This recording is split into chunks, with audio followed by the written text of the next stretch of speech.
Asia के इन देशों को विदेशी नागरिक क्यों कर रहे हैं इस हद तक पसंद है, उनके बारे में बात करते हैं।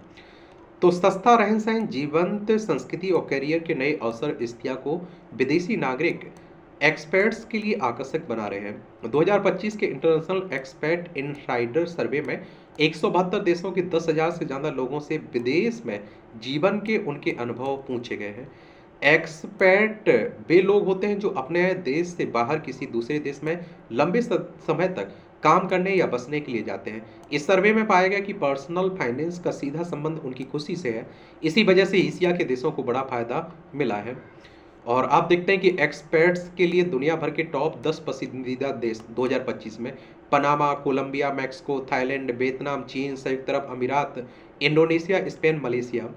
दुनिया के शीर्ष 10 देशों में से 5 देश थाईलैंड, वियतनाम, चीन, इंडोनेशिया और मलेशिया विदेश में बसने वालों की बालों की पसंद बने। और इस साल चीन ने बड़ी छलांग लगाई है। 2024 में 19वें स्थान पर रहने के बाद अब वह छठे स्थान पर नंबर पर आ गया। वर्किंग लाइफ और क्वालिटी ऑफ लाइफ में बेहतर प्रदर्शन की वजह से ये सुधार हुआ है। मलेशिया पहली बार शीर्ष 10 में आया, जबकि वियतनाम 5वें स्थान पर रहा, खास तौर पर पर्सनल फाइनेंस में अच्छे नतीजों के कारण। हमने इन तीनों देशों में रह रहे प्रवासियों से बात की ताकि ये समझा जा सके कि वहाँ की ज़िंदगी उन्हें इतनी आकर्षक क्यों लगती है, नए लोगों को किन चुनौतियों का सामना करना पड़ता है। चीन की बात करें, हमारा पड़ोसी है। Purse personal finance, career prospects, salary और जॉब सिक्योरिटी में अच्छे नतीजों की वजह से चीन इस सूची में छठे स्थान पर है। हालांकि हर शहर में रहने वाले एक्सपर्ट्स का अनुभव अलग होता है। डच एक्सपर्ट और ट्रैवल ब्लॉगर क्रिस ओवरमैन कहते हैं कि संघाई एक्सपर्ट्स के लिए शानदार जगह है। यहाँ कई अंतर्राष्ट्रीय समूह, बार, कंपनियां और ऐसी जगह हैं जहाँ एक्सपर्ट्स समय बिताते हैं। बीजिंग में पारंपरिक चीनी संस्कृति का आकर्षण दिखता है, लेकिन वहाँ एक्सपर्ट समुदाय काफ़ी छोटा है। बेल्जियम के एक्सपर्ट बाउटर मायूर हांगकांग और सैन जैन दोनों में रह चुके हैं। उनका अनुभव दोनों जगहों पर बिल्कुल अलग रहा है। वह कहते हैं कि हांगकांग जिंदा दिल और व्यस्त शहर है और यहाँ हर उम्र के लोगों के लिए खरीदारी, स्वादिष्ट खाना, मनोरंजन के कई विकल्प हैं। पिछले कुछ सालों में राजनीतिक बदलाव के बावजूद यह शहर अब भी सुविधाजनक और प्रवासियों के लिए आरामदायक है। दक्षिण पूर्वी चीन में स्थित शेनझेन चीन की तेजी से बढ़ती टेक राजधानी मानी जाती है, जो आधुनिक बुनियादी ढांचे और साफ सड़कों के लिए जानी जाती है। मायूर का कहना है कि यहाँ नौकरी के बहुत अवसर हैं और परिवहन व्यवस्था से आना जाना आसान है। अगर आप अकेले सफर करना पसंद करते हैं तो आप ई बाइक ले सकते हैं। ज़्यादातर बड़ी सड़कों पर साइकिल चलाने के लिए अलग रास्ते बने हैं। चीन में रहने वाले विदेशी तेज पब्लिक ट्रांसपोर्ट, ऑनलाइन खरीदारी की सुविधा की बहुत तारीफ करते हैं। ओवरमैन बताते हैं कि अगर आप कुछ खरीदते हैं, उसे वापस करना चाहते हैं तो बस उसे अपने दरवाजे पर रख दें, वे आकर ले जाएंगे। इस सुविधाएं समय बचाने में बहुत मदद करती हैं। हालांकि वहाँ खुश रहना है तो थोड़ा लचीला होना जरूरी है। ओवरमैन कहते हैं कि चीन में सब कुछ बहुत तेजी से बदलता है, फिर चाहे वह काम पर बॉस का फैसला हो या नल ठीक करने वालों से अपॉइंटमेंट जो अगले दिन सिर्फ 1 मिनट की सूचना पर आ जाए।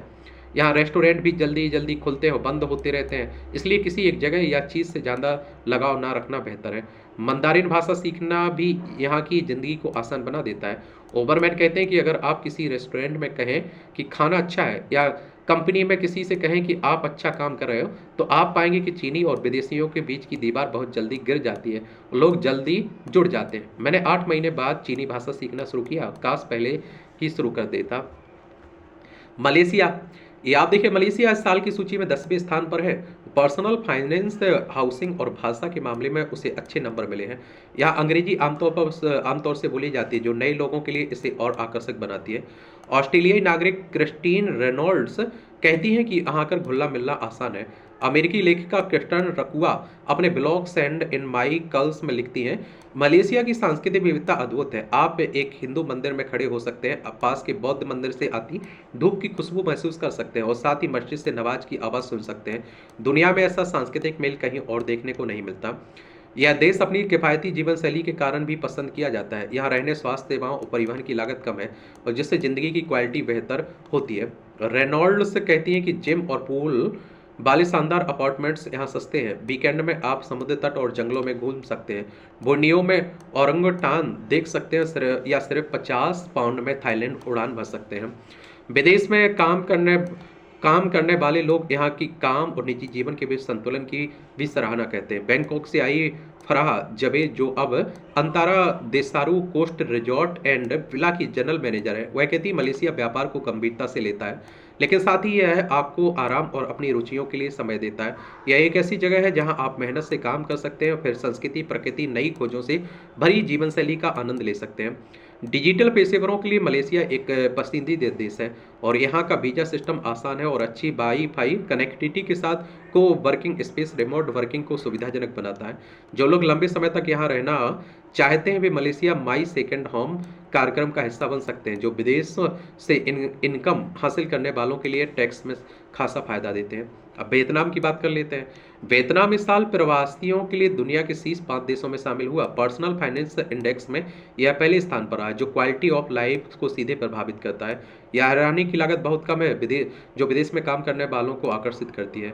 अमेरिकी नागरिक नॉर्मन बोर, जो पिछले साल 3 महीने दो नांग में रहे थे और अब दोबारा लौटने की योजना बना रहे हैं, कहते हैं कि समुद्र से 3 ब्लॉक दूर एक स्टूडियो अपार्टमेंट के लिए हर महीने सिर्फ $360 खर्च होते हैं। इसके अलावा यहाँ खाना और परिवहन की भी सस्ता है। यह दुनिया में कहीं भी हमारे रहने जितना ही किफ़ायती है। वियतनाम में स्थानीय लोग और अन्य देशों से आए निवासियों के साथ समुदाय बनाना आसान है।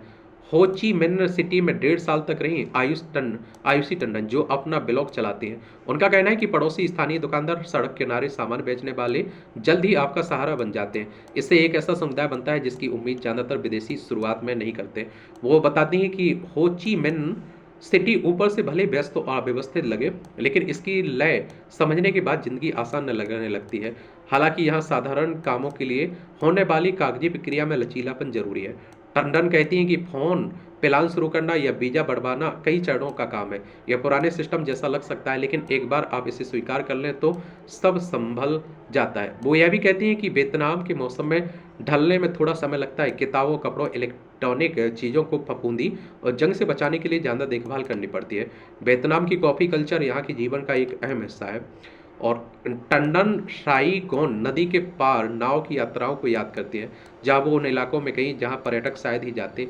वो कहती हैं छोटी गलियों में छिपी कॉफ़ी शॉप्स और स्थानीय खाने के स्टॉल ने मुझे शहर में से सबसे गहराई से जोड़ा है। आप लोग क्या सोचते हैं, बता सकते हैं आप लोग। धन्यवाद।